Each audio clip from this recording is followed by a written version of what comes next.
We're learning more about the life of Pope John Paul II through his biographer. George Weigel recently talked to Rome correspondent Juliet Linley about his new book. Professor George Weigel, Papal Biographer, welcome to the Vatican. You're here to present your new book, Lessons in Hope. Now, we all know you from your previous one, Witness to Hope. Tell us what's new about this one. This is completely different from the 2 volumes of my John Paul II biography, Witness to Hope, and The End in the Beginning. That was scholarly biography, heavily footnoted. This book doesn't have a single footnote in it. It's an album of memories. It's full of stories of our conversations over 12 years and of the unexpected and strange way in which I became a papal biographer. What is the genesis of your friendship with the late pontiff? How did all of this come about that you've become so intimate with him, you've written books about him? We had our first serious conversation in 1992 when I was publishing the book, The Final Revolution, on the Church's role in the collapse of communism in Europe.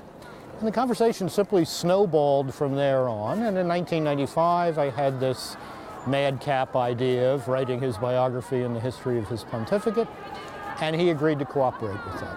I think the relationship deepened and intensified over a dozen years. We went through some difficult times together, including the sex abuse crisis of 2002, his own intense suffering in 2003 and 2004.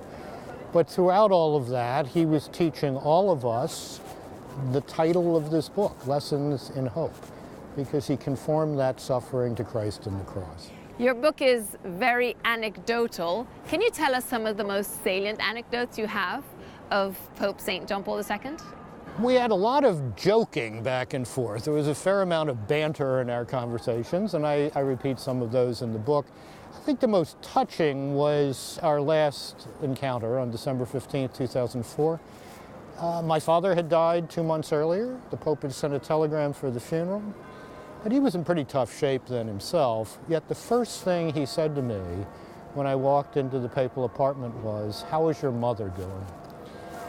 Pastor's memory to the end. Very, very touching and something I'll keep with me the rest of my life. Wow, absolutely. How is John Paul II's legacy still relevant nowadays? I think if you go around the world church, whether that's in Europe or Africa or Asia or the Americas, the living parts of the church are the parts that have embraced the magisterium of John Paul II and his vision of a church of evangelical Catholicism in full. Those are the living parts of the church, and his legacy lives through those people. Professor George Weigel, thank you so much for joining us here in Rome. Thank you very much. Thank you. Yeah. Thank you. And thanks, Juliet, for that interview.